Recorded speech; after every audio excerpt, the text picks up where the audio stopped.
Boa noite, ouvintes da Capital, Rio.com e TVC, canal 16, Petrópolis.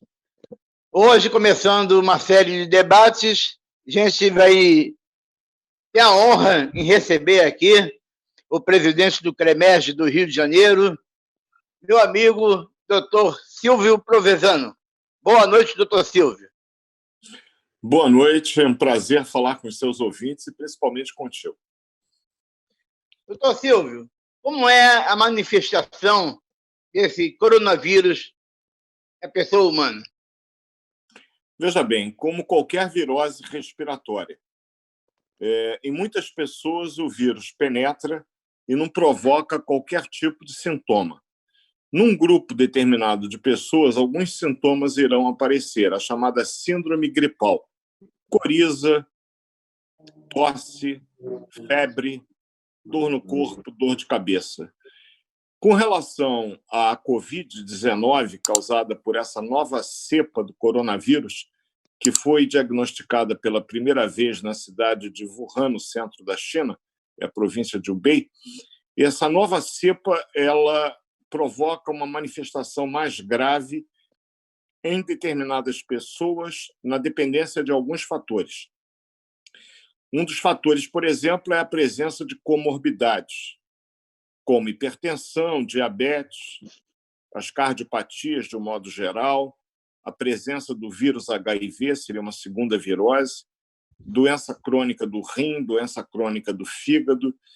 Esses pacientes eles têm um risco maior, uma vez infectados pelo SARS-CoV-2, que é o nome desse novo coronavírus, de desenvolverem a forma grave da doença, que é a fase 2 e a fase 3. Ou seja, depois dessa primeira fase gripal, em que muitos se recuperam, um grupo de aproximadamente 20% pode evoluir para a fase 2, onde eu vou ter manifestações respiratórias mais importantes, falta de ar, eu tenho uma alteração que provoca trombose em alguns vasos, inclusive do pulmão, do coração, do cérebro, eu posso ter embolia pulmonar, eu posso ter infarto, posso ter derrame. E essa fase, rapidamente, ela se segue por uma fase 3, que é a fase hiperinflamatória, onde eu tenho uma série de marcadores inflamatórios que aumentam muito. E aí eu começo a ter disfunção de vários órgãos, inclusive com um quadro de choque séptico. Essa é uma fase muito grave que acomete em torno de 5% de todos os infectados. E desses, infelizmente, aproximadamente pouco mais da metade podem morrer, mesmo no CTI, que é obrigatório. Ô, Silvio, já tem um companheiro nosso, jornalista também, que vai fazer parte do nosso debate. Eu quero dar boa noite ao Tony Costa. Boa noite, Tony. Boa noite, ouvintes. Hoje o sinal aqui está meio ruim. Boa noite, Carlos. Boa noite, Silvio. Para mim é uma honra estar participando, Boa noite, estar acompanhando. Quero desejar aí um bom trabalho a todos. E estou aqui acompanhando aqui sobre a saúde. Vamos tirar todas as dúvidas nós hoje com o doutor Silvio. Então, pode fazer uma pergunta ao doutor Silvio Provenzano, Tony. Sim. Doutor Silvio, a curiosidade é muito grande sobre a questão da saúde hoje mundial, né? No estado de São Paulo, foi um estado muito atingido sobre esse coronavírus. A minha dúvida é, doutor Silvio, esse coronavírus, ele é desenvolvido de alguns sintomas ou ele é gerado sobre um outro tipo de vírus que vem pelo ar, alguma coisa assim, diferenciado? Como que ele surgiu? Então, veja bem, o coronavírus é uma cepa de vírus que normalmente acomete o trato respiratório, mas pode pegar o trato digestivo também. Sintomas digestivos podem acontecer. É um vírus RNA, é um vírus que tem uma particularidade, ele se propaga com muita rapidez. Veja, ele começou em dezembro, os primeiros casos, no centro da China, e em todos os continentes ele já está presente hoje. E isso fez com que a Organização Mundial de Saúde, no dia 11 de março passado, classificasse a doença como uma pandemia. A primeira que nós temos depois da gripe espanhola em 1918. Então, haja vista mais de 100 anos da última, para todos os médicos em atividade hoje no mundo, estamos diante de uma situação nova, totalmente inusitada. Portanto, você quer esclarecer suas dúvidas comigo. E eu já vou te adiantando que eu só sei que nada sei. Doutor Silvio, como o CREMEG está agindo com os médicos sem roupa, sem traje próprio adequado Carlos, para trabalhar? não sei se a minha ou a sua conexão está um pouco falha, veio picotada. Você falou do CREMEG estar agindo, mas o resto eu não consegui te ouvir, me desculpe. Sobre a roupa adequada que os médicos estão usando, o pessoal de saúde estão usando. Os EPIs. Então, veja bem, o CREMEG é uma autarquia federal que representa médicos e, ao mesmo tempo, ele tem uma função ele tem uma função fundamental, que é a função de fiscalizar a saúde, tentando assegurar uma boa assistência à população e condições adequadas de trabalho aos médicos. Diante dessa pandemia, um fator que é absolutamente indispensável é com relação à presença dos equipamentos de proteção individual, que são capotes, luvas, máscaras, e a máscara não é a máscara cirúrgica, no atendimento é importante aquela máscara especial, a N95, óculos de proteção, enfim, uma série de vestimentas, conforme você muito bem disse, que são necessários para que o profissional de saúde possa executar sua atividade com alguma segurança. Nos causa tristeza saber que até hoje pelo menos 30 médicos já morreram. Não sei o número de enfermeiros, auxiliares, maqueiros, todo o pessoal que trabalha em hospital, muitos infelizmente já perderam suas vidas na lida com pessoas infectadas pelo coronavírus. Então, o uso desses equipamentos é essencial. E o CREMEG fiscaliza. E nós, pelo menos até a semana passada, estávamos sabendo que a quantidade de equipamentos não era suficiente, não era adequada. Tivemos contato com as autoridades, já que nosso papel é cobrar delas, e nos garantiram que um carregamento tinha vindo da China, onde eles tinham ido buscar, inclusive, de avião, e que a distribuição já seria feita neste fim de semana. Continuaremos fazendo as fiscalizações para nos certificarmos que, de fato, isso está sendo disponibilizado para todos os profissionais. Doutor Silvio, os hospitais Miguel Couto e Raul Gazola têm andares vazios lá, leitos vazios, porque os pacientes que estão nas UPAs, aí, sentados em cadeira, não são removidos para os hospitais Miguel Couto e Raul Gazola. Na verdade, o Ronaldo Gazola, ele não tem andar vazio, não. Pelo contrário, uma nova enfermaria foi aberta. O que nós temos vazios é, por exemplo, o Hospital Federal de Bom Sucesso, que eu tenho, sim, andares vazios. E por uma razão. Eu tenho leitos ociosos, mas não são leitos ativos. Para que um leito esteja em atividade, eu preciso, além da cama, ter equipamentos para que o leito funcione e ter, principalmente, recursos humanos para fazer o atendimento. No Hospital Federal de Bom Sucesso, o Ministério da Saúde está, através da Rio Saúde, contratando médicos, enfermeiros, fisioterapeutas, auxiliares, exatamente para prover a unidade dos recursos humanos necessários para que o hospital possa atender. Além disso, a compra de respiradores, porque esses pacientes, devido à fase 2 e fase 3, eles vão precisar, muitas vezes, de assistência respiratória. De que adianta eu colocar o paciente no hospital, num leito, se eu não tenho lá disponibilizado um respirador? E pior, eu posso ter o respirador e posso não ter profissional especializado para mexer nessas máquinas, que requer um treinamento todo especial. Então, você pode ter um andar vazio, por que não vão para lá? Porque não tem pessoas para tratar lá, porque elas não foram devidamente contratadas ainda. E isso é uma coisa que a gente está cobrando. Doutor Silvio, o que o senhor está achando do isolamento social? Seria melhor o isolamento vertical ou o próprio social? O que o senhor acha? A gente tem três coisas e as pessoas confundem muito: isolamento vertical, isolamento horizontal e lockdown. São as três coisas que a gente tem nesse problema. Em primeiro lugar, não é tratamento. Isolar alguém, você não está tratando aquela pessoa. Você está apenas tomando providências no sentido de tentar reduzir a possibilidade daquela pessoa vir a ser infectada pelo vírus. Eu acho que todas essas medidas que obrigam o cidadão a ficar enclausurado em casa, a ter que fazer o seu trabalho em home work, à distância, deveria vir precedido de um pedido de desculpas das autoridades. Se nós tivéssemos cuidado da saúde adequadamente, conforme os conselhos de medicina há muito reclamam, não seria necessário que você ficasse em casa, porque eu teria leitos suficientes e teria equipes formadas suficientes para te dar a assistência que você tem direito por lei. Por quê? Porque se a saúde é um direito do ser humano, é dever do Estado promovê-la. E o Estado não está conseguindo, ele está colapsado. Apesar desses andares vagos que você há pouco citou, os leitos não estão em atividade, por uma série de deficiências que eu falei há pouco. Então, na verdade, é uma culpa do Estado que permitiu que o SUS, ao longo das últimas décadas, viesse sendo depenado, degradado. Aqui no Rio de Janeiro, eu tenho notícia que nos últimos 10 anos, mais de 5.000 leitos tiveram que ser desativados. Veja bem, eu deveria estar aqui dizendo que 5.000 leitos haviam sido criados.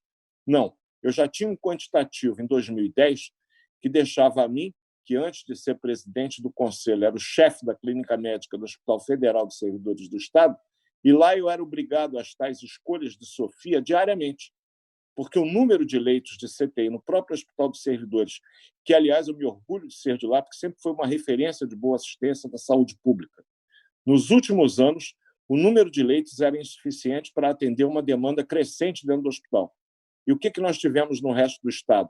Uma perda significativa de leitos pelo desmazelo da saúde pública dos governos anteriores. Então, a conta que não pode fechar. E esses hospitais de campanha, o que o senhor está achando? Do Rio Centro, do Maracanã? Veja bem, os hospitais de campanha foi a ideia que os governos tiveram a nível municipal, estadual, de tentar, junto com a iniciativa privada, porque pelo menos um deles é a iniciativa privada que está providenciando, de tentar adequar e atender essas centenas de pessoas que hoje nas UPAs esperam por uma vaga. Eu, particularmente, ficaria mais feliz se leitos que foram desativados fossem reativados, porque eu acredito que, ao fim dessa pandemia, e eu posso te assegurar como 2 mais 2 são 4, ela vai acabar em algum momento. Os hospitais de campanha serão o quê? Desmontados. E o que vai ficar de herança? A herança que eu espero dessa pandemia da Covid-19 é um sistema de saúde que a gente não precisa se envergonhar como a gente se envergonhava até há pouco e que ainda se envergonha hoje. Eu espero que, como herança, a gente tenha um sistema de saúde digno para dar assistência às pessoas que elas merecem e que elas precisam. Tony Campos. Tony, faça uma pergunta, outra pergunta, doutor Silvio. Doutor Silvio,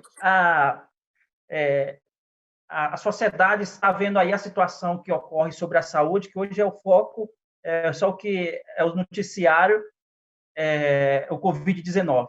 Veja bem, primeiro, o ministro Mandetta. Tivemos aí a perca do ministro Mandetta. A minha dúvida é, você como médico, o que você acha da ministro Mandetta? Será que era porque ele não ia dar conta da área da saúde na situação que o país se encontrava nesse momento?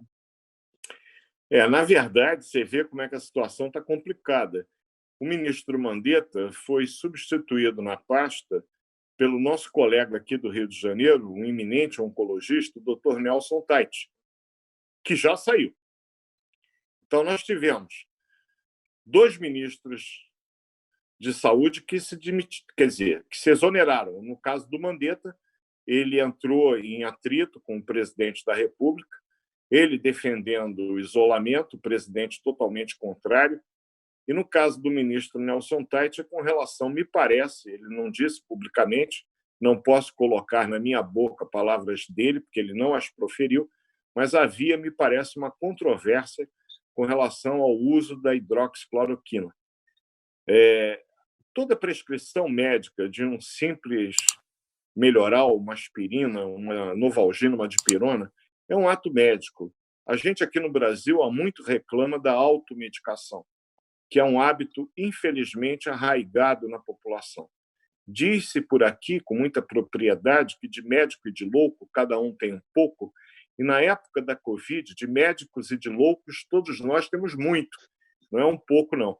Eu vejo verdadeiros professores de medicina me dizendo como é que eu tenho que tratar a Covid. Alguém que tem 39 anos de prática médica e querem me ensinar como tratar. E eu tenho que aprender, porque é uma doença nova.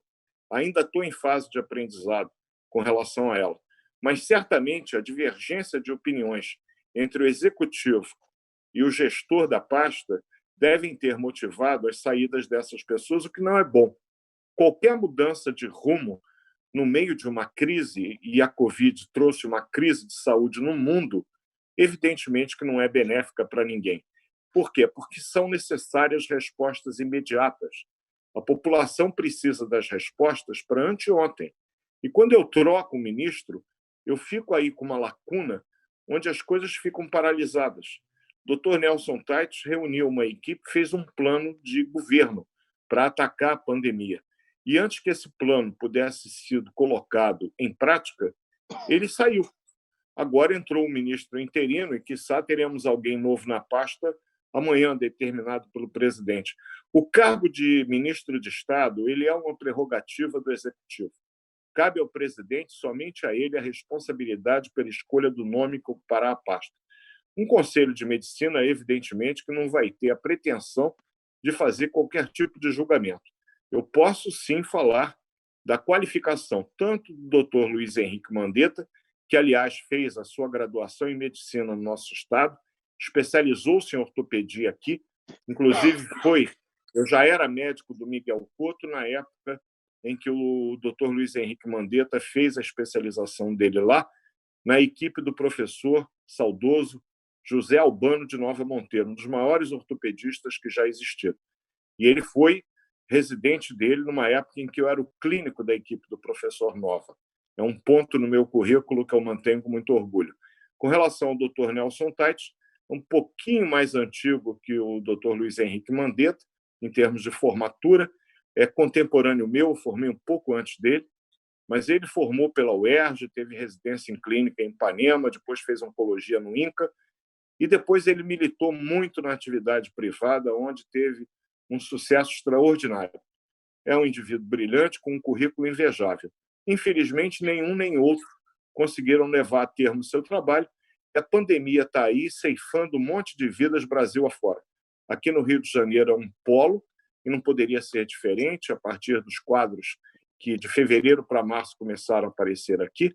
Também afetou muito Manaus, que tinha um sistema de saúde ainda consideravelmente pior do que o nosso, e pela quantidade de pessoas que adoeceram lá, o sistema de saúde manauara ele colapsou rapidamente. Fortaleza, eu estive com o presidente do Conselho Regional do Ceará recentemente numa videoconferência, e ele disse que rapidamente ele ultrapassaria o Rio de Janeiro em número de casos, tamanha disseminação da doença lá. E na tua terra, São Paulo, CREMESP, ele já colocou da dificuldade, se bem que em São Paulo as medidas de isolamento da população foram, digamos assim, imediatas a partir da decisão do governador Dória. Mas o isolamento ele traz problemas também, porque um monte de pessoas com outras condições de saúde não estão tendo o tratamento necessário para essas condições, que estão evoluindo. Eu tive contato com a presidente, doutora Irene, do CREMESP, e ela comentou que aproximadamente 50 mil paulistanos deixaram de ter um diagnóstico de câncer feito somente no mês de abril. Imagine que 50 mil pessoas que já poderiam estar em tratamento não estão, por não terem um diagnóstico. Essas pessoas, em breve, a doença continua evoluindo inexoravelmente independente do Covid. Em algum momento, essas pessoas iniciando o tratamento vai requerer medidas que serão muito mais onerosas para o sistema de saúde. Um câncer que poderia ser resolvido com uma cirurgia simples por vídeo, provavelmente vai requerer radioterapia, quimioterapia, uma cirurgia mais extensa, ou seja, e sem a segurança de que o resultado do tratamento seria o mesmo que se ela fosse tratada logo no seu começo. Todos nós sabemos que o câncer é uma doença que mata, e mata muito em todo o mundo. Mas, quando o diagnóstico é feito precocemente, as chances de cura são muito grandes também. Isso está me preocupando.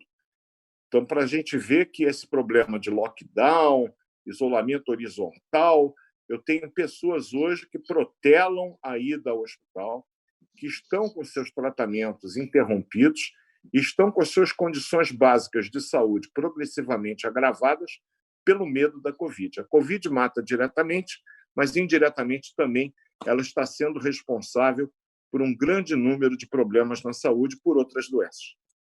Doutor Silvio, esse medicamento que o presidente tanto fala, a cloroquina, está tendo efeitos colaterais? Qual é o efeito que esse remédio está tendo nas pessoas do coronavírus 19? Veja bem, a hidroxicloroquina é um medicamento conhecido pela medicina há muito e muito tempo. Ela sempre foi utilizada para o tratamento de algumas doenças de natureza autoimune, como lúpus eritematoso sistêmico e artrite reumatoide, por exemplo. E com muito sucesso. De um modo geral, é um medicamento bem tolerado desde que sob supervisão médica. E os principais efeitos colaterais ocorrem quando ela é feita por um tempo prolongado, como só de acontecer no lúpus e na artrite reumatoide. O paciente toma esse medicamento meses, anos a fio. No caso da Covid, o tempo de tratamento preconizado, 5 dias. É um tempo curto. Porém, em determinadas condições, pode provocar alterações, particularmente no aparelho cardiovascular.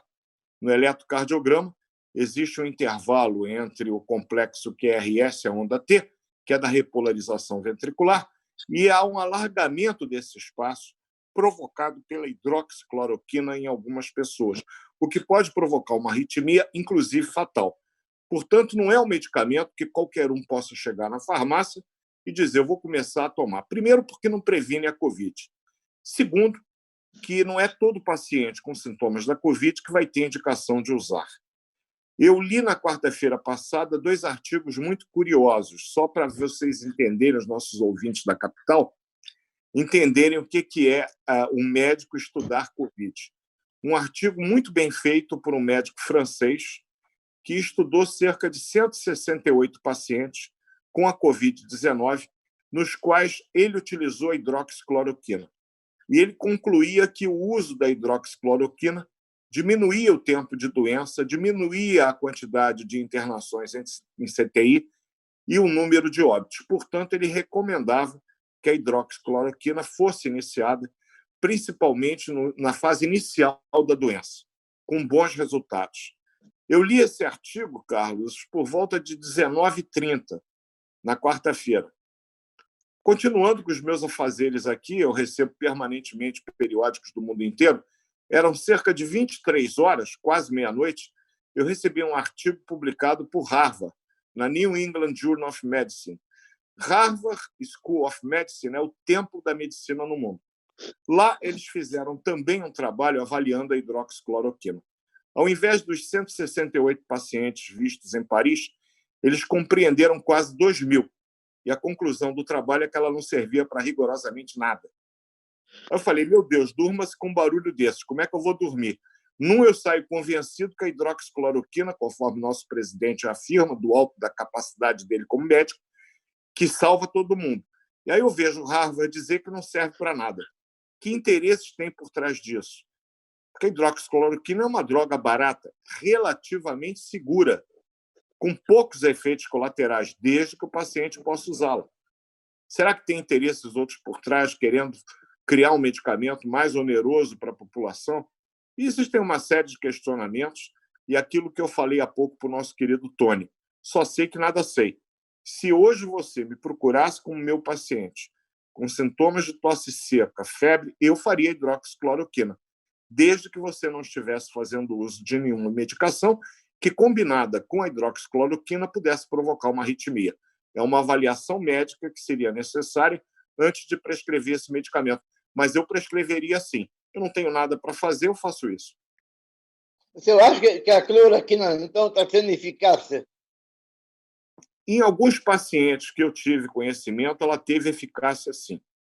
Pacientes que usaram hidroxicloroquina e melhoraram bem. Mas eu também tive conhecimento de pessoas que fizeram uso e, apesar do uso dela, acabaram indo para o CTI e permaneceram um tempo muito longo. Nós temos aqui, sobejamente conhecido por todos nós, o colega Clóvis Munhoz, que é meu colega de conselho, médico do Vasco durante muitos anos. Ele fez uso, mas, apesar disso, ele acabou evoluindo para o CTI. Falei com ele ontem, mais de 60 dias no hospital, mas está muito bem, recuperando-se muito bem. Foi hidroxicloroquina? Não impediu que ele tivesse necessidade de ficar no respirador, evoluiu para uma forma grave, foi muito bem tratado pelos colegas do hospital onde ele está, e, graças a Deus, hoje, com 70 dias, ele está se recuperando. Pode fazer a pergunta, doutor Silvio. Doutor Silvio. Tony Campos. Doutor Silvio. Pode fazer a pergunta, doutor Silvio. Me escuta?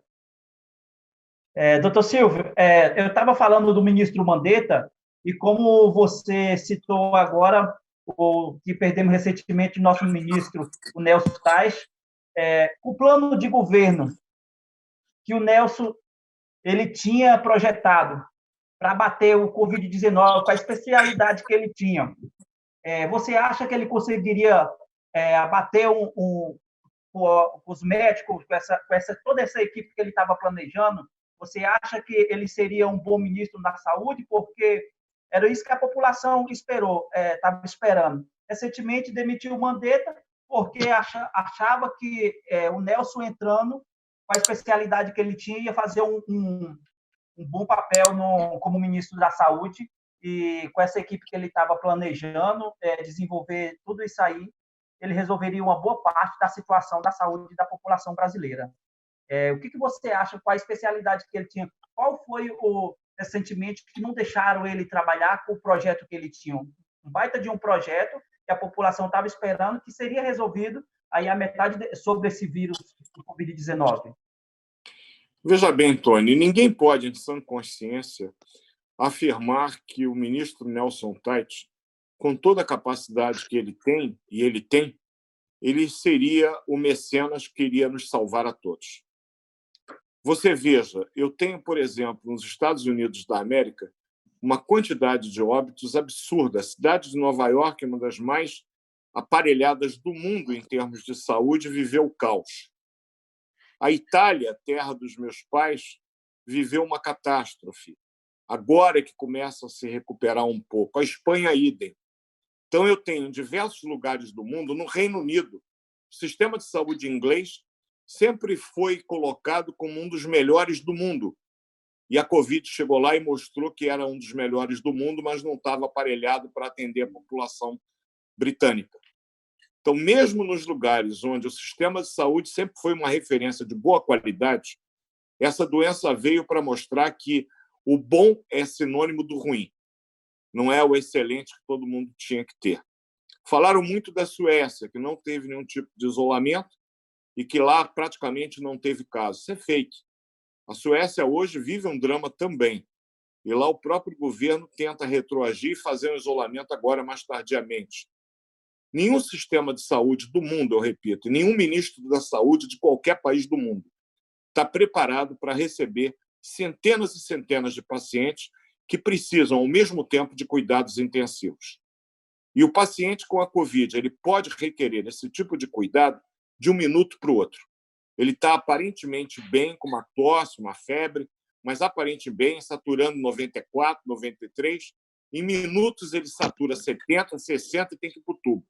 E se eu não tiver o respirador disponível, e eu repito, o respirador disponível sem uma equipe treinada para fazer o procedimento de intubação, para ajustar o paciente no aparelho, para colocar os parâmetros corretos no aparelho, de modo a garantir a respiração para um doente que não está conseguindo respirar, ele irá morrer.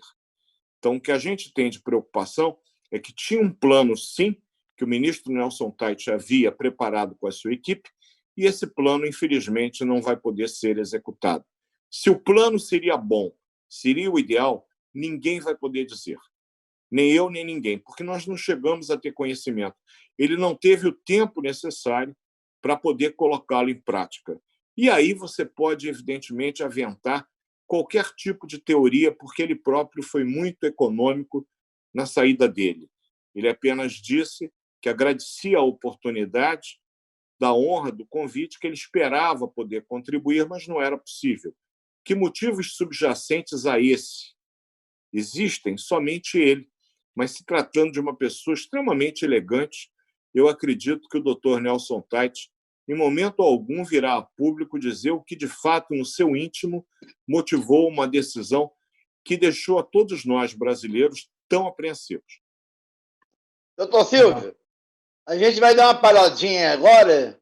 Vou mandar outro convite para o senhor, para o Tony também. A gente volta daqui a pouquinho para o nosso debate capital. Tá ok? Obrigado, Carlos. Até já. Até já.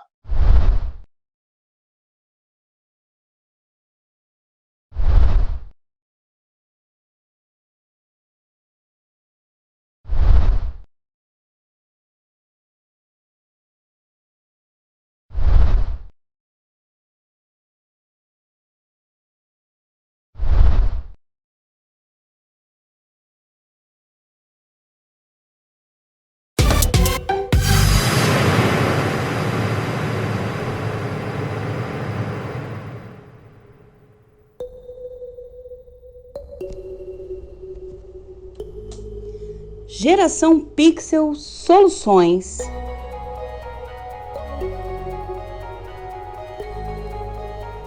Venha para o mundo digital, o futuro está aqui. Marketing digital, gestão contábil, informática em geral, foto e vídeo marketing. Criação de sites, loja virtual, aplicativos, cursos online e webinar, gestão de redes sociais e criação de postagens. Soluções para a sua empresa.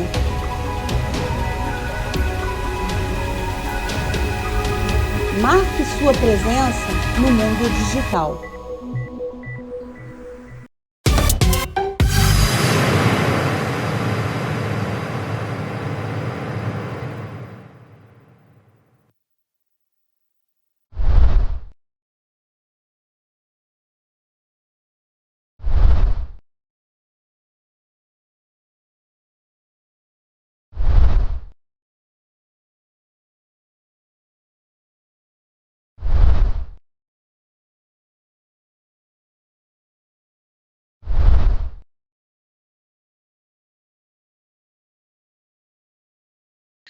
Voltamos com o debate capital, hoje com o doutor Silvio Provenzano, presidente do CREBERJ, e o jornalista Tony Costa, direto lá de Paulina, pertinho de São Paulo. Doutor Silvio, o senhor falou na cloroquina, existe outro medicamento que serve para a Covid-19? O uso da hidroxicloroquina é recomendado associado à azitromicina. Mas há quem defenda também o uso do Anita, que é um antiparasitário. Há quem defenda também o uso da ivermectina, que é um medicamento conhecido desde a época da mamãe para tratar piolho. Há quem defenda o uso de algumas drogas antivirais. O FDA, que é o órgão principal do governo americano, liberou um medicamento que foi utilizado na África para o tratamento do vírus Ebola. Enfim, a gente vê que existe uma variedade de opções, e eu sou de uma época da medicina que a gente dizia o seguinte: onde existem farturas de opções, existe pobreza de conhecimento. Quanto mais opções, significa menos certezas. Então, são medicamentos que podem ser usados, cada um defende o seu esquema da melhor forma possível, com a maior veemência possível, o que me causa particularmente muito espanto. Eu acho que é uma doença que se conhece há parcos 5 meses. Nós temos hoje, por exemplo, a malária, que é conhecida há quase 4.000 anos, Vou repetir. A malária é conhecida pela humanidade há quase 4.000 anos. Muito tempo antes do Hipócrates ensinar medicina na Grécia, já se tinha descrição de pessoas com calafrios em lugares onde tinham anofélides, que é o vetor transmissor do vírus da malária. Aliás, do parasita da malária, né? A malária é uma parasitose transmitida pela picada do mosquito anofelino. E eu só fui ter um tratamento razoável para a malária em 1920, portanto, há 100 anos atrás.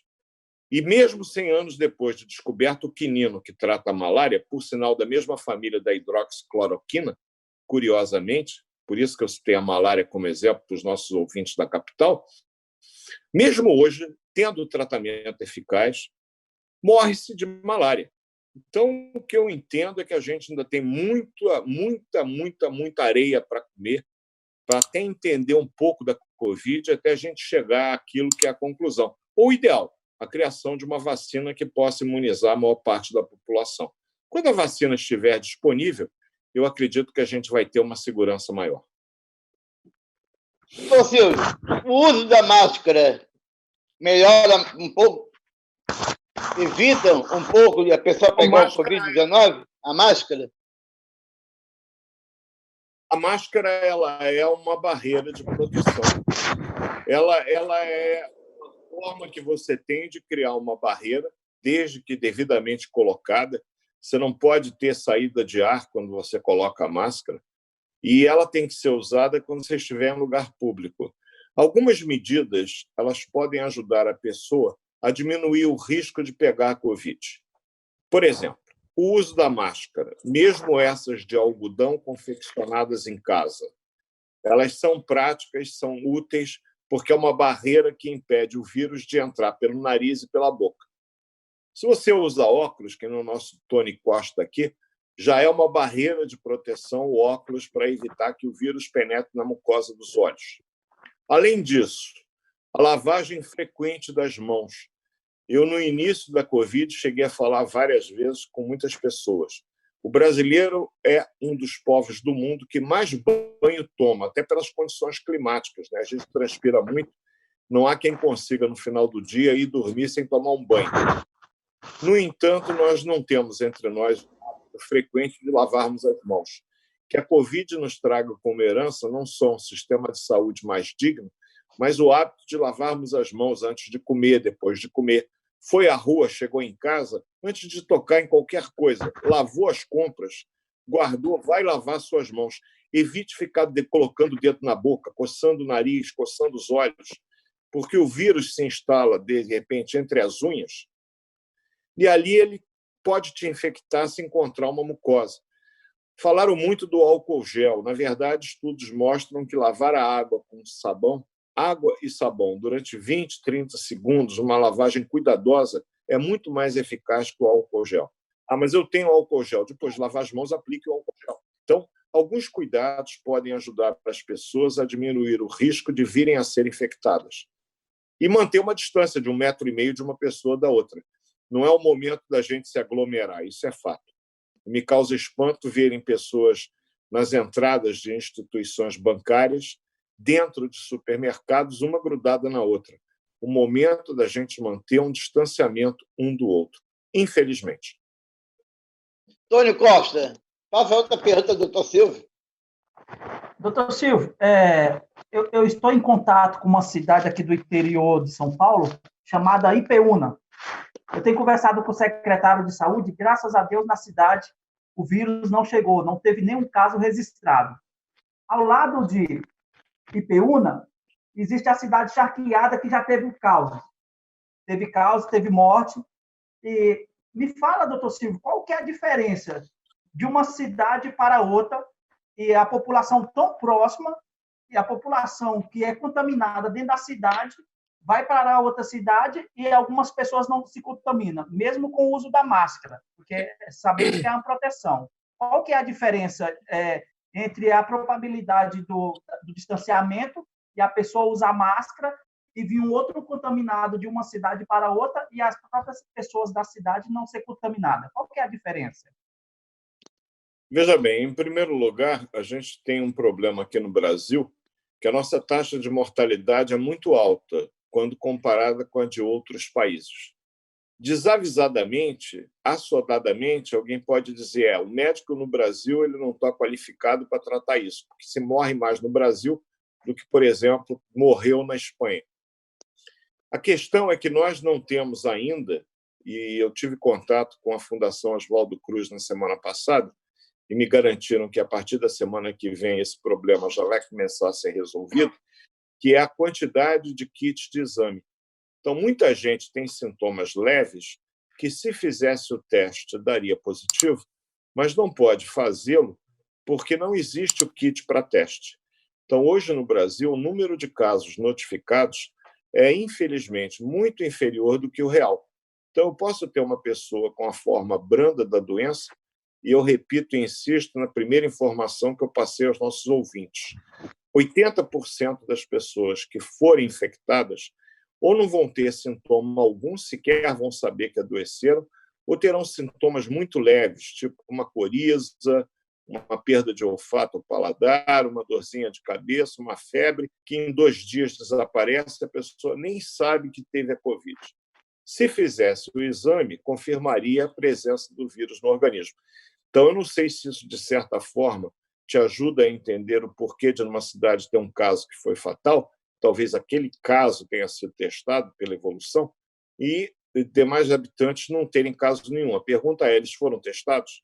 Eu teria que testar uma grande parcela da população para eu ter um inventário do status sorológico da população. Enquanto os testes não estiverem disponíveis num quantitativo adequado, qualquer medida defendendo o lockdown, contra o lockdown, defendendo isolamento horizontal, defendendo isolamento vertical, abrindo tudo, qualquer medida que se faça é uma medida de palpite. Eu tenho que ter um estudo sorológico da população para que eu possa, junto aos epidemiologistas, dizer é seguro, não é seguro. Doutor Silvio, teve uma semana retrasada, no noticiário da TV Globo, uma pessoa falando que internou a pessoa no hospital e ela foi obrigada a assinar que a morte do paciente foi coronavírus, e não foi coronavírus. Pode fazer isso? Não. Não, na verdade, não pode e nunca houve por parte de nenhuma instituição, seja que eu saiba, o Ministério da Saúde, a Secretaria Municipal ou Estadual de Saúde, qualquer orientação nesse sentido. Muito pelo contrário. Eu tenho um exemplo muito próximo do médico que assistia a minha filha, que internou numa clínica com febre, com tosse, muita queda do estado geral, debilitado, já era um senhor de 70 e poucos anos de idade. Ele internou com sintomas que sugeriam a Covid. Conforme acontece, infelizmente, ele evoluiu com uma forma mais grave e rapidamente precisou de assistência ventilatória, e no momento que os colegas estavam tentando entubá-lo para colocar no respirador, ele sofreu um infarto e faleceu. Atestado de óbito, causa da morte, fibrilação ventricular causada por um infarto agudo do miocárdio. Deveria ter sido colocado pelo colega, mas não foi, suspeita de Covid. Por quê? Porque não houve tempo do exame ser realizado, tamanha a rapidez com que os eventos se sucederam, culminando na perda inestimável desse amigo. Mas não foi colocado. Exatamente o contrário do que foi noticiado por essa emissora. Eu não sei de um médico que, em sã consciência, faça isso. Na verdade, nós estamos vendo uma disseminação de um pânico. Eu acho o seguinte, não é momento de pânico. O doutor Silvio não está aqui criando pânico com ninguém. É uma virose. Sempre os médicos foram gozados, vamos usar esse termo, porque o paciente chegava, o médico não sabia o que era, uma virose. Meu Deus, os vírus são os micro-organismos mais populosos na face da Terra. Não são as bactérias, não são os fungos, não são os parasitas, não são os animais, sejam eles vertebrados ou invertebrados. São os vírus.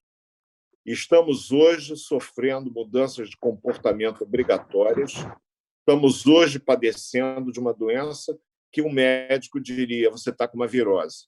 É uma virose que está matando as pessoas. Mas o médico só pode colocar lá, sob risco dele, inclusive, vir a ser processado, Covid-19, quando o teste foi feito e ele tiver dado positivo. Se o teste tiver sido feito numa suspeita alta, o doente falece, ele tem que botar suspeita de Covid, porque a confirmação somente poderá ser feita quando o resultado estiver disponível. E os testes que nós temos hoje, os poucos testes, eu insisto nisso, que nós temos, eles demoram um pouco para dar o resultado. Muitas vezes o médico se vê na obrigação fúnebre de preencher uma declaração de óbito, a DO, sem ter o resultado do exame. Ele, muitas vezes, por medo, omite a Covid. Mas pedir para a família escrever que é Covid, isso aí, para mim, é inusitado. Médico nenhum que eu conheço faz isso. Eu acho que deveria ter carnaval. Será que não foi o carnaval que trouxe essa virose para o Rio de Janeiro, o Brasil? Na verdade, a gente agora é muito fácil. Todos nós, muitos de nós não eram nascidos, eu pelo menos não, mas eu tenho uma história muito deliciosa sobre o futebol, que é a paixão do brasileiro. Você lembra de um cara chamado Gija, que era ponta direita? Ele jogava na chamada Screte Celeste, em 1950. Ele entrou pela direita com todo o jeito que ele iria cruzar a bola. O grande Barbosa, um dos maiores goleiros que a gente teve, deu um passo para o lado direito para cortar o cruzamento. Eram 37 ou 38 minutos do segundo tempo, a partida empatada em 1-1. O Brasil era campeão do mundo. Só que ele pegou mal na bola, chutou direto e jogou no contrapé do Barbosa. E entrou. Foi crucificado uma vida inteira. Falar depois que o fato aconteceu é muito fácil. É muito fácil. Eu me lembro de ter encontrado o Barbosa nos anos 70 e ele chorando dizer que a vida dele acabou naquele gol do Gija. É muito fácil dizer que o ministro Luiz Henrique Mandetta deveria ter proibido o carnaval. Você imagine, sem nenhum caso no Brasil, a maior festa do mundo ser impedida de ser realizada por uma ordem de um ministro. Porque ele sabia que ia chegar o mês de abril e maio com muitas mortes no Brasil. Será que foram os turistas que trouxeram para cá? Ou será que foram brasileiros que foram viajar para o exterior e trouxeram para a dona de casa, que passou na rua para o cara do mercado, que passou para a moça que cuidava dos filhos dela, que espalhou por aí? A virose se propaga com muita facilidade. Claro, carnaval é tudo junto e misturado. É o oba-oba, é o pula-pula, são os blocos. Ali certamente aconteceu todo momento propício para o vírus se espalhar com mais rapidez. Mas eu volto a dizer, o Barbosa não tinha como adivinhar que o Gija ia chutar no gol. O ministro não tinha como adivinhar que a doença chegaria aqui do jeito que chegou. Até porque a OMS demorou muito a dar as informações para o mundo inteiro. Tony Costa, faça outra pergunta ao doutor Silvio. Doutor Silvio, aqui no interior de São Paulo, a cidade de Paulínia é uma cidade famosa e rica em arrecadação de impostos. Ela está em segundo lugar na arrecadação de impostos. Ela arrecada 1 bilhão e 100 milhões. Veja bem, a cidade de Paulínia hoje é uma cidade precoce na medicina.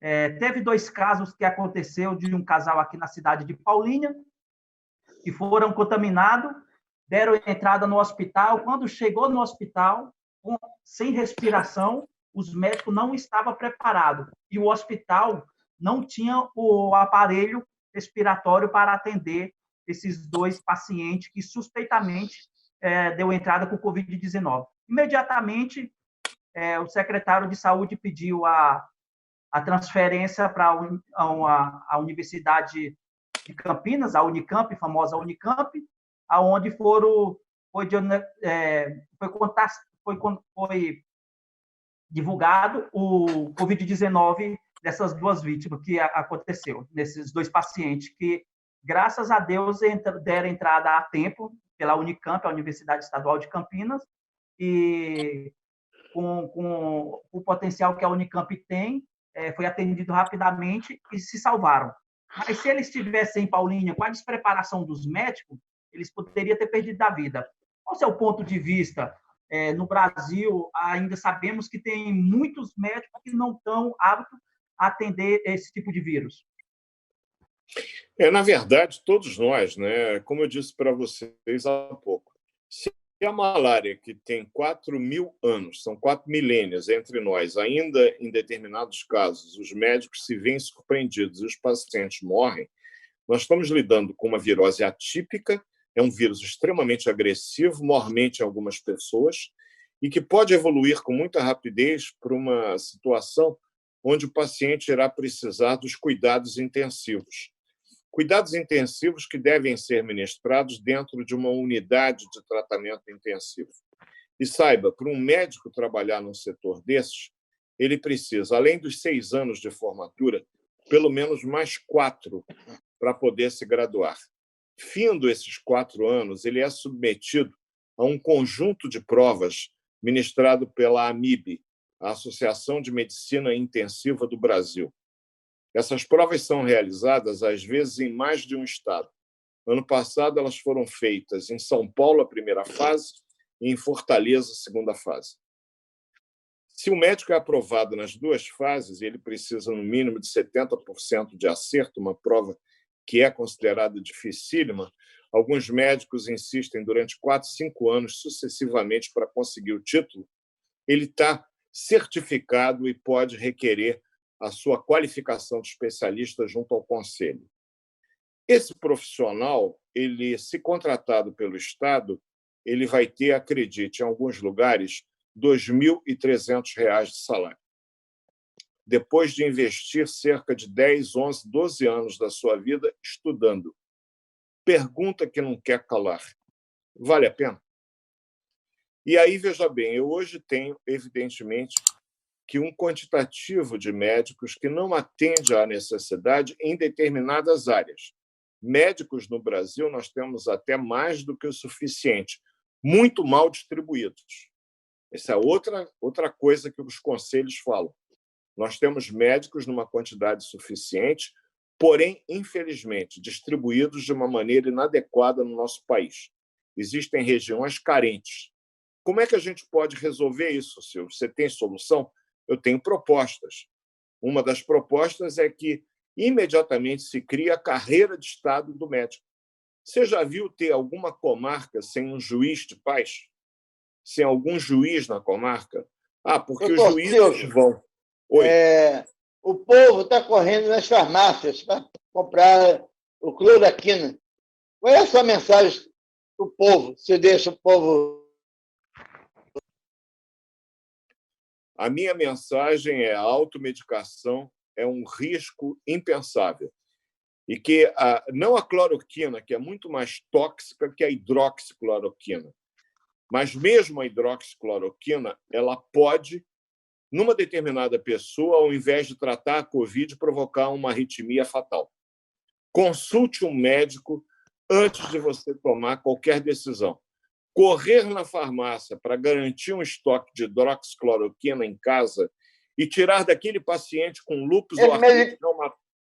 Esse medicamento devia ser controlado, né, doutor Silvio? Já é. Agora ele só pode ser vendido com receita médica. Ele era vendido livremente, mas as pessoas assodadamente começaram a invadir as farmácias para fazer estoque em casa. Eu acho que é uma coisa que só no Brasil se viu. E aí o remédio começou a faltar, inclusive para aqueles pacientes que fazem uso crônico dele e que precisam dele para evitar as crises. Aí, em boa hora, o Ministério da Saúde cobrou que ele passasse a ser vendido sob receita. Então, hoje, só com receita médica você compra. Doutor Silvio, voltando sobre os leitos nos hospitais, esses leitos ansiosos, será que o governo não vai tomar providência, não? Bom, eles, cobrados por nós, disseram que estão, em primeiro lugar, buscando os recursos humanos através das organizações sociais para que as contratações sejam feitas de imediato. Com relação aos equipamentos, já nos garantiram que mandaram 2 aviões até a China para buscar os respiradores que já foram comprados, juntamente com os equipamentos de proteção individual, sendo que o avião com os equipamentos de proteção individual já chegou na semana passada. Nós, eu digo nós, a população, não são nem os médicos. A população espera que esses equipamentos cheguem logo, de tal modo que a gente possa aparelhar não somente os hospitais de campanha, mas também aqueles hospitais que estão com seus leitos desativados exatamente pela falta desses equipamentos. Agora, quanto tempo vamos ficar no isolamento social? O que o senhor acha? O isolamento não é uma medida médica. Não cabe. Veja bem, com relação ao isolamento, o isolamento não é uma medida médica, é uma medida de natureza administrativa. O que, na verdade, se pretende com o isolamento é tentar reduzir o número de pessoas que sejam infectadas. Porque, na medida em que eu diminuo o número de pessoas que são infectadas pelo vírus, eu dou ao governo a possibilidade de fazer o dever de casa que ele teve décadas para fazer e não fez. O governo está correndo atrás de reestruturar todo um sistema de saúde que estava depredado. Então, o isolamento nada mais é do que uma medida de natureza, eu repito, administrativa, para permitir ao governo um tempinho extra para tirar a cabeça do sufoco e dar aquilo à população que ela tem o direito. Leitos de CTI, leitos de internação, leitos que, eu repito, foram covardemente retirados da população, particularmente aqui no estado do Rio. Tony Costa, sua última pergunta para o doutor Silvio, que já estamos terminando o nosso debate. A sua última pergunta. Doutor Silvio, para mim é uma honra tirar todas as dúvidas aí com você, essa especialidade que o senhor tem. Mas eu queria fazer a última pergunta a respeito, doutor Silvio, o seguinte: hoje, no meu ponto de vista como jornalista, eu vejo que a população cobra muito dos médicos. O Conselho de Medicina nunca pensou em tomar uma providência sobre os ganhos dos médicos, porque eu acho muito, muito pouco o médico que ganha o salário que os médicos ganham hoje. Ou seja, é muito baixo o salário dos médicos para salvar a vida. É porque muitos médicos, realmente, eles gostam da população e gostam da sua profissão. Realmente, ele gosta do que faz. Mas eu acho muito pouco hoje um médico ganhar no Brasil o que ganha para tanto sofrimento. E quando chega uma época de pandemia dessa que o Brasil não está preparado, os governantes cobram dos médicos. O que você acha, no seu ponto de vista, como especialista? Bom, em primeiro lugar, a gente tem que ver o que é um Conselho Regional de Medicina. Isso vale para as 27 unidades da nossa federação. O Conselho é uma autarquia federal que tem algumas funções. A principal delas é fiscalizar. Então, na verdade, o que nós fazemos é fiscalizar o trabalho dos médicos, apuramos sempre que há uma denúncia de mau atendimento, e só aqui no Conselho do Rio de Janeiro, 20 médicos foram cassados só em 2019. Então, até a cassação, ou seja, a perda do direito de exercer uma profissão, que o cara, muitas vezes, investiu anos da sua vida para poder ter o direito, a gente tira dele, desde que, evidentemente, esteja comprovada a má prática da medicina. Então, a gente fiscaliza e a gente pune. O nosso Conselho estendeu um terceiro braço. Por quê? Porque, diante de um sem número de faculdades que foram abertas aqui no Rio de Janeiro, em especial, mas por todo o Brasil, a qualidade do ensino médico vem gradativamente deixando muito a desejar. E o Conselho entendeu que jovens médicos formados em faculdades, cujo corpo docente não está adequadamente preparado para dar uma boa formação, esses médicos eles têm o direito de exercer a medicina, porém com uma qualificação deficiente. Por quê? Porque o governo não entendeu uma coisa. A graduação médica ela sempre foi seguida da pós-graduação. Falei há pouco da medicina intensiva. O indivíduo faz 2 anos de clínica médica e mais 2 anos de medicina intensiva. E o que acontece? Eu, quando, por exemplo, fiz minha residência em 1981, lá se vão 40 anos praticamente, eram 880 candidatos para 12 vagas. Depois de 2 anos de clínica médica, eu fiz a minha especialização em endocrinologia. E aí eu tinha 110 candidatos para 1 vaga. Ou seja, os especialistas que conseguem fazer uma residência são um número muito restrito. Aumentaram o número de faculdades. Os que eram 110 se tornaram 500. Bom, aumentei o número de vagas de especialização. Não, eu não aumentei. Então, veja que coisa absurda. Eu estou liberando médicos que não têm a capacidade de se especializar. O que o Conselho pensou? Vamos ter uma educação médica continuada como um braço do Conselho, de tal modo que a gente possa oferecer a esses médicos mais qualificação para o adequado exercício profissional. Porque não é justo eu fiscalizar o médico, eu cobrar uma má qualificação e eu não dar a ele as ferramentas necessárias para que ele possa exercer bem a medicina. Eu queria, então, doutor Silvio. Mas nós não pedimos salário, não. Salário é um papel do sindicato. Nós não cobramos salário, não. Esse não é uma função do Conselho. Meu querido doutor Silvio Provenzano, agradeço a sua presença aqui no debate, nosso primeiro debate da capital, Rio.com e TVC, Canal 16 de Petrópolis. Agradeço a sua presença e suas considerações finais, doutor Silvio. Primeiro, um abraço muito carinhoso ao povo petropolitano, uma cidade maravilhosa, cidade imperial, eterna cidade imperial. Meu carinho, meu apreço, adoro Petrópolis. Segundo, a vocês a oportunidade de ter tido esse espaço tão generoso para a gente poder discutir livremente sobre os pontos de vista do Conselho Regional. Eu ainda volto aqui. Se Deus quiser. Obrigado, Tony Campos. Costa, muito obrigado, meu querido. Um abraço para o Tony. Costa. E uma boa noite para vocês. Fique com Deus. Tchau, tchau. Amém. Tchau. Abraço. Tchau, Tony. Obrigado. Um abraço, doutor Silvio. Outro. Obrigado.